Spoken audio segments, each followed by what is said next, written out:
Hello students, 11th class biology में आप सभी का स्वागत है। कल हम 11th क्लास के लेसन नंबर 10 कोशिका चक्र एवं कोशिका विभाजन के अंतर्गत कोशिका विभाजन के प्रकारों में थर्ड अर्धसूत्रीय विभाजन के बारे में अध्ययन कर रहे थे। तो उसमें हमने अर्धसूत्रीय विभाजन फर्स्ट का पूरा कंप्लीट अध्ययन कर लिया था। आज हम देखते हैं अर्धसूत्रीय विभाजन सेकेंड, क्योंकि जो अर्धसूत्रीय विभाजन है वो दो चरणों में होता है, अर्धसूत्रीय फर्स्ट और अर्धसूत्रीय सेकेंड। तो पिछले वीडियो में हम अर्धसूत्रीय फर्स्ट के बारे में अध्ययन कर चुके थे। आज देखते हैं बेटा अर्धसूत्रीय विभाजन सेकेंड। देखो, कल के वीडियो में हमने अध्ययन किया कि अर्धसूत्रीय विभाजन फर्स्ट के द्वारा दो पुत्री कोशिकाएं बनी थी, जिनमें गुणसूत्रों की संख्या जनक कोशिका की तुलना में आधी होती है। अर्थात अर्धसूत्रीय विभाजन फर्स्ट कैसा होता है? न्यूनकारी विभाजन होता है, जिसके द्वारा निर्मित पुत्री कोशिकाओं में गुणसूत्रों की संख्या जनक कोशिका की तुलना में आधी रह जाती है।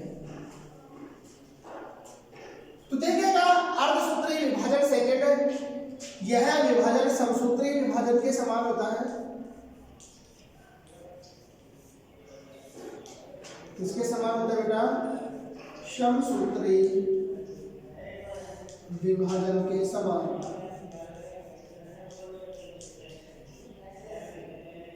ठीक है, जब समसूत्रीय विभाजन के समान होगा तो इस विभाजन में जो कोशिकाएं एंटर करेगी, ठीक है, उनसे निर्मित पुत्री कोशिकाओं में जो गुणसूत्रों की संख्या होगी वो जनक की तुलना में जनक कोशिका के क्या होगी? समान होगी। ठीक है, अर्थात इसमें अगुणित कोशिकाएं एंटर करती है, जिसके फलस्वरूप जो नई पुत्री कोशिकाएं बनेगी उनसे, तो वो भी कैसी होंगी? अगुणित ही होंगी। तो देखिएगा ये विभाजन किस प्रकार होता है। तो इसमें सबसे पहले हम देखते हैं केंद्रक विभाजन के बारे में, उसके बाद में देखेंगे कोशिका द्रव विभाजन के बारे में। सबसे पहले देखते हैं केंद्रक विभाजन।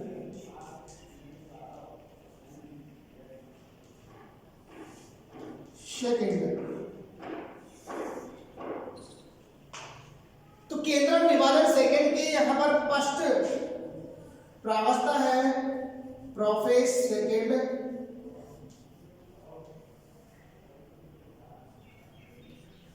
यह इसे पूर्वावस्था सेकेंड भी कह देते हैं। देखो, पिछले वीडियो में हमने बात की थी कि अर्धसूत्रीय विभाजन फर्स्ट से निर्मित पुत्री कोशिकाएं किस में प्रवेश करती है? अर्धसूत्रीय विभाजन सेकंड में प्रवेश करती है। तो यहाँ पर अर्धसूत्रीय विभाजन फर्स्ट और अर्धसूत्रीय विभाजन सेकंड के मध्य जो अवकाश होता है, गैप होता है, ठीक है, वो कहलाता है इंटरकाइनेसिस। ठीक है, तो यहाँ पर इंटरफेज नहीं होती है, या यदि होती है तो बहुत ही छोटी होती है, लेकिन उस इंटरफेज अवस्था में डीएनए का संश्लेषण नहीं होता है। ठीक है, इसीलिए डायरेक्टली केंद्रक विभाजन प्रारंभ हो जाता है, जिसकी फर्स्ट स्टेज है प्रोफेज सेकेंड।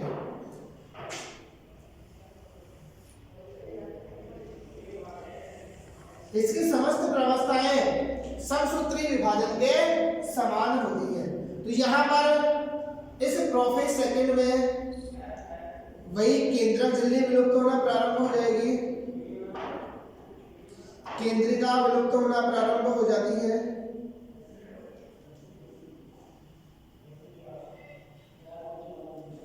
ठीक है, यहाँ पर हमें दो कोशिकाएं देखी, क्योंकि 2 सेल्स थे, इसीलिए 2 सेल्स लेनी पड़ेगी।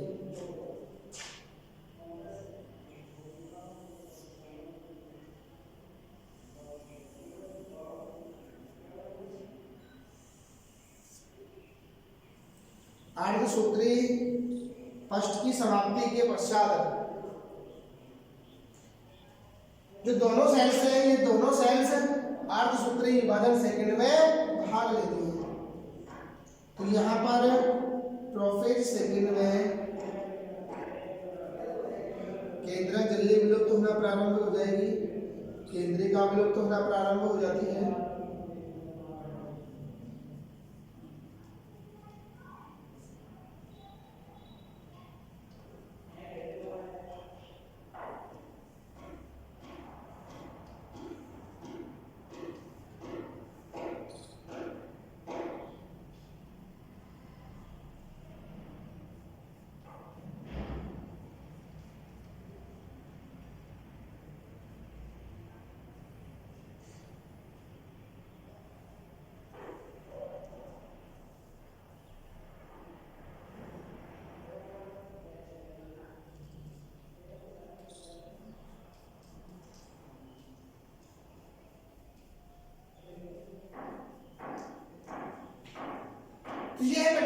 Prophase second. यहां देखो इस अवस्था में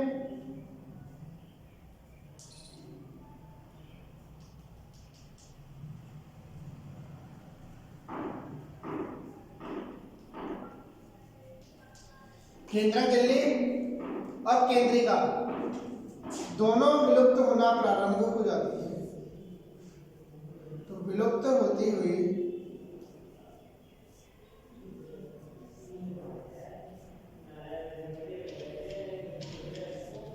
केंद्रिका व केंद्रक झिल्ली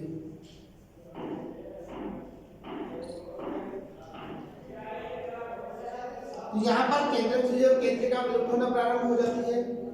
जो गुणसूत्र है, ठीक है, उनमें से आधे गुणसूत्र तो एक कोशिका में, आधे गुणसूत्र दूसरी कोशिका में होते हैं। अर्थात ये दोनों कोशिकाएं कैसी होती हैं? अगुणित होती हैं। कैसी होती है दोनों कोशिकाएं? अगुणित। तो यहाँ पर जो तारकाएं हैं वो भी विभाजन के द्वारा पुत्री तारक केंद्रों में विभक्त हो जाएगा और ये पुत्री तारक केंद्र अपने अपने ध्रुवों की ओर गति करना प्रारंभ कर देते हैं।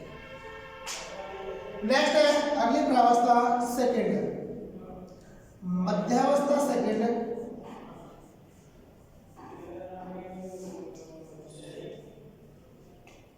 या इसे मेटाफेज सेकंड कहते हैं।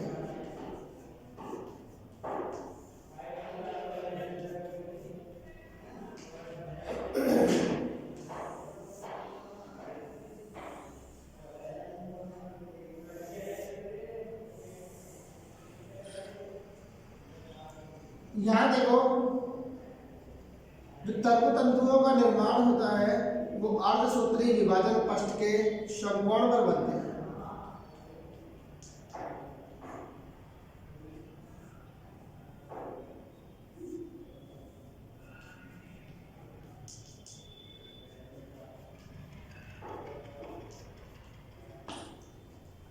तो जो मेटाफेज प्लेट है यह मेटाफेज प्लेट भी पूर्ववर्ती मेटाफेज प्लेट के समकोण पर रहेगी।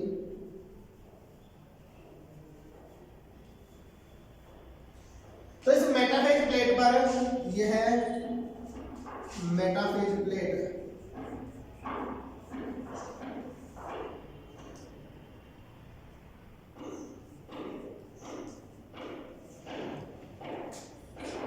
इस मेटाफेज प्लेट पर गुणसूत्र व्यवस्थित हो जाते हैं।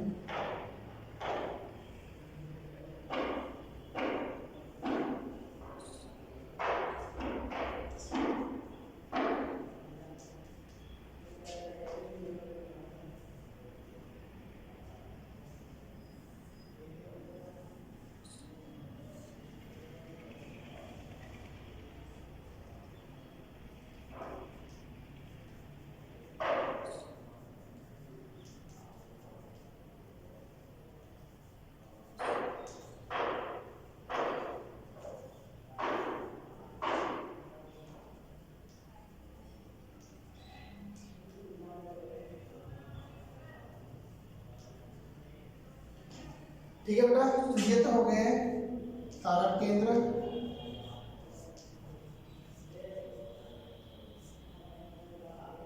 मेटाफेज प्लेट हो गई, गुणसूत्र, ये है गुणसूत्र की भुजाएं।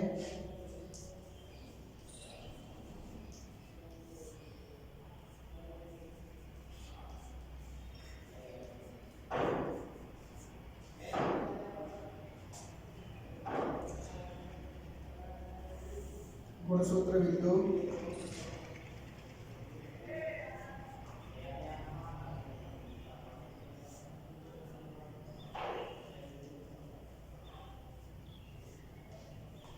अगली प्रावस्था थर्ड एनाफेज सेकंड, या इसे पश्चावस्था सेकंड भी कहते हैं।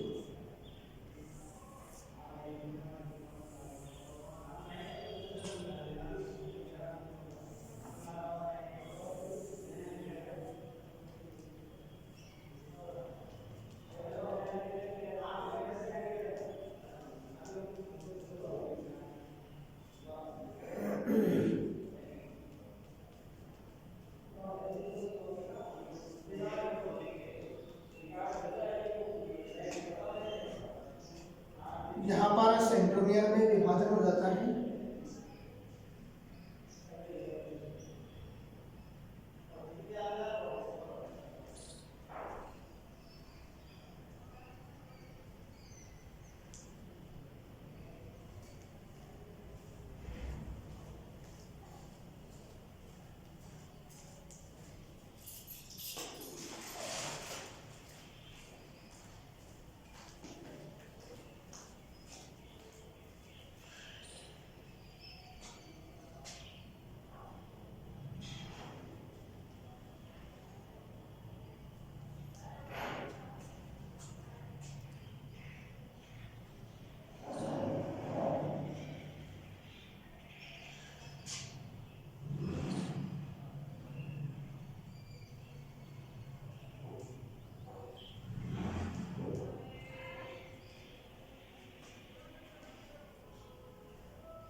तंतु तंतुओं में खिंचाव होगा।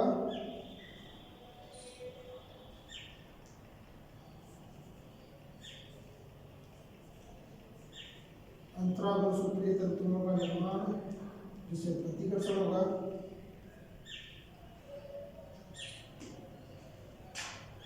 ये हो गए तंतु तंतु।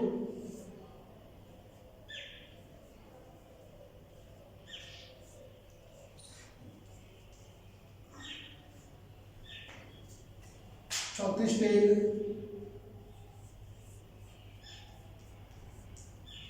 टीलोफेज सेकेंड, या इसको अंत्यावस्था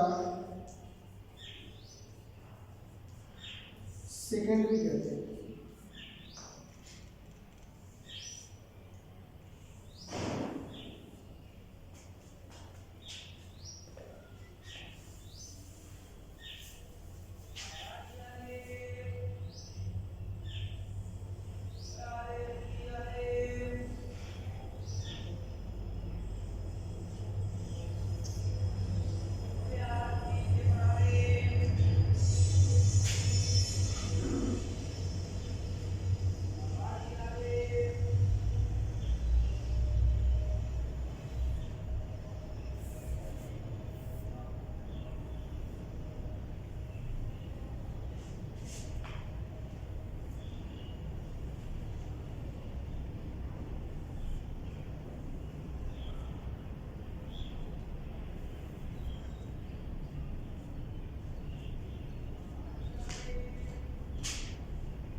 देखिए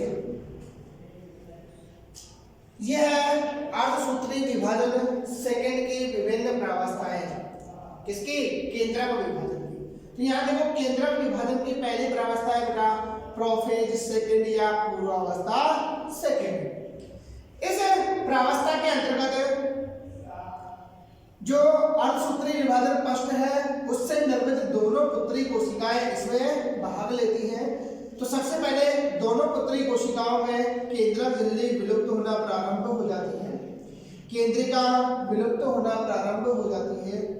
जो गुणसूत्र थे वो गुणसूत्र जल बाहर निकलने से छोटे व मोटे दिखाई देने लगते हैं तथा जो सेंट्रियोल है उस सेंट्रियोल का विभाजन जो तारक केंद्र है इस तारक केंद्र क्या होते हैं अपने अपने ध्रुव की ओर गति करना प्रारंभ कर देते हैं।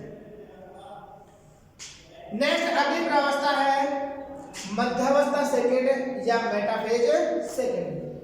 तो यहाँ देखो इस प्रावस्था में जो केंद्रक झिल्ली विलुप्त होना प्रारंभ हो गई थी, केंद्रिका विलुप्त होना प्रारंभ हो गई थी, इस अवस्था में केंद्रक झिल्ली में केंद्रिका पूर्णतः विलुप्त हो जाती है।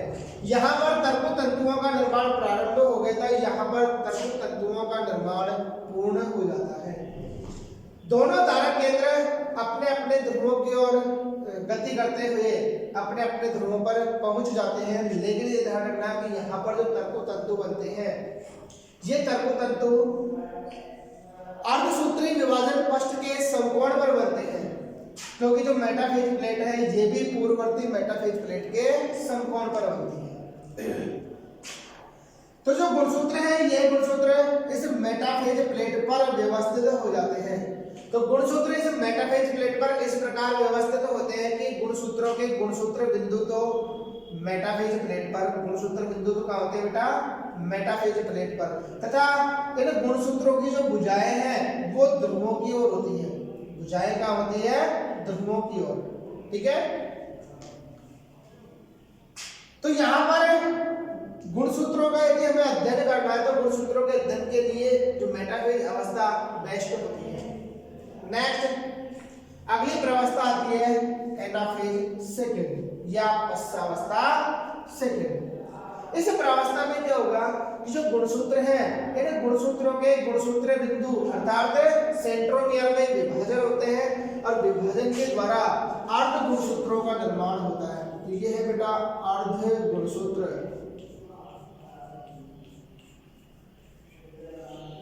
तो यहाँ पर जो क्रोमेटिड्स है इन क्रोमेटिड्स का विभाजन हो जाता है जिसके फलस्वरूप अर्ध गुणसूत्र बनते हैं। ठीक है, तो यहाँ पर जो अर्ध गुणसूत्र बने तो जो डीएनए उस डीएनए की मात्रा कैसी हो गई?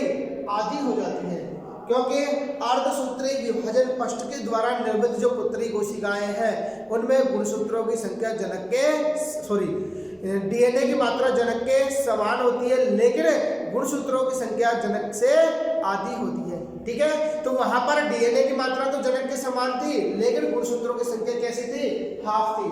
तो यहाँ पर जो डीएनए होगा गुणसूत्रों में, ठीक है, वो डीएनए कैसा हो जाएगा? हाफ हो जाएगा। कैसा हो जाएगा? हाफ। तो यहाँ पर अर्ध गुणसूत्रों में डीएनए की मात्रा आधी होती है। तो इस प्रावस्था में गुणसूत्र बिंदु में विभाजन के कारण अर्ध गुणसूत्रों का निर्माण होता है। तर्कु तंतुओं में खिंचाव होता है। तर्कु तंतुओं में खिंचाव के कारण जो अर्ध गुणसूत्र है वो अपने अपने ध्रुवों की ओर गति करना प्रारंभ कर देते हैं। जैसे ये अर्ध गुणसूत्र इस ध्रुव की ओर गति कर रहा है, ये अर्ध गुणसूत्र इस ध्रुव की ओर गति करता है। तो ये जो अर्ध गुणसूत्र है अपने अपने ध्रुवों की ओर गति करते हैं, जो कि तर्कु तंतुओं में संकुचन प्रारंभ होते हैं। तो इस प्रकार की जो गति जो एनाफेज अवस्था में होती है एनाफेजिक मूवमेंट कहलाती है। क्या कहलाती है? एनाफेजिक मूवमेंट। अगली प्रावस्था आती है टेलोफेज सेकंड या इसे अंत्यावस्था सेकंड भी कहा जाता है। इस प्रावस्था में जो अर्ध गुणसूत्र है अपने अपने ध्रुवों की ओर गति कर रहे थे वो अपने अपने ध्रुवों पर पहुंच जाते हैं। ठीक है, केंद्रक झिल्ली वह केंद्रिका पुनः प्रकट हो जाती है। ठीक है, जिसके फलस्वरूप एक ही कोशिका में दो केंद्रकों का निर्माण हो जाता है। और ये दोनों केंद्रक कैसे होते हैं? अगुणित होते हैं। कैसे होते हैं? अगुणित। क्योंकि शुरुआत में केंद्रक कैसा था? अगुणित था। सब सूत्रीय विभाजन हो रहा है, इसीलिए जो गुणसूत्रों की संख्या होगी वो जनक के समान होगी। तो यहाँ पर जनक कोशिकाएं, ये कोशिकाएं होती है, ठीक है। तो ये इसमें गुणसूत्रों की संख्या अगुणित होने के फलस्वरूप जो पुत्री कोशिकाएं बनेगी उनमें भी कैसा होगी? गुणसूत्रों की संख्या अगुणित ही होगी। तो यहाँ देखिएगा जो प्रत्येक कोशिका है, ये प्रत्येक कोशिका द्विकेंद्रक की हो जाती है। जो केंद्रक कैसे होते हैं? अगुणित होते हैं, ठीक है। तो यहाँ पर टेलोफेज की समाप्ति के पश्चात एक ही कोशिका में दो केंद्रक दिखाई देने लग जाते हैं। इसके पश्चात कोशिका द्रव्य विभाजन सेकंड होता है। कोशिका द्रव्य विभाजन सेकंड। और हम कोशिका द्रव्य विभाजन पहले भी पढ़ा चुके कि पादपों में कोशिका द्रव्य का विभाजन कोशिका प्लेट निर्माण विधि के द्वारा तथा जंतुओं में कोशिका द्रव्य का विभाजन खांच निर्माण विधि के द्वारा होता है, ठीक है। तो यहाँ हम डायरेक्ट समझा रहे हैं कि ये जो कोशिका थी, इस कोशिका में आगे कोशिका द्रव्य का विभाजन होगा और कोशिका द्रव्य के विभाजन के द्वारा इस कोशिका से दो पुत्री कोशिकाएं बन जाएगी, तो इस कोशिका से भी दो पुत्री कोशिकाएं बन जाती है, ठीक है। तो इस विभाजन के अंत में चार पुत्री कोशिकाओं का निर्माण हो जाता है, जिनमें गुणसूत्रों की संख्या जनक की तुलना में आधी रह जाती है। तो हमने अर्धसूत्री विभाजन प्रश्न में ये पढ़ाया था कि वहां पर हमने द्विगुणित कोशिका ली थी, जो कि अर्धसूत्री विभाजन सेकंड की समाप्ति के पश्चात अगुणित पुत्री कोशिकाओं में बढ़ जाती है, ठीक है। तो यहाँ पर इस विभाजन के द्वारा युग्मकों का निर्माण होता है, क्योंकि युग्मक हमेशा कैसे होते हैं? अगुणित होते हैं। तो ये था बेटा अर्धसूत्री विभाजन सेकंड। कैसा था? अर्धसूत्री विभाजन। अब यदि हम अर्धसूत्री विभाजन सेकंड के यदि महत्व देखें, क्या देखें? अर्धसूत्री विभाजन सेकंड के महत्व देखें, तो जो अर्धसूत्री विभाजन है इसके द्वारा युग्मकों का निर्माण होता है और युग्मक निर्माण के कारण यह लैंगिक जनन करने वाले जो जीव हैं, ठीक है, अर्थात जिन जीवों में लैंगिक जनन होता है उन जीवों में यह गुणसूत्रों की संख्या को बनाए रखता है, ठीक है। इसके अतिरिक्त जो अर्धसूत्री विभाजन है, इस अर्धसूत्री विभाजन पष्ठ की जो पैकेटिन उपावस्था है, प्रोपेज पष्ठ की पैकेटिन उपावस्था में जीन विनिमय की क्रिया होती है और जीन विनिमय की क्रिया के कारण जो संतति है उस संतति में विभिन्नताएं आती हैं, ठीक है। और ये जो विभिन्नताएं हैं, इन विभिन्नताओं के एकत्रीकरण के फलस्वरूप कालांतर में जाकर एक नई प्रजाति का निर्माण होता है। तो जो अर्धसूत्री विभाजन है वो नई जातियों के विकास में भी सहायक होता है। तो ये कुछ महत्व थे किसके बेटा? अर्धसूत्री विभाजन के। इस वीडियो में इतना ही। Thank you.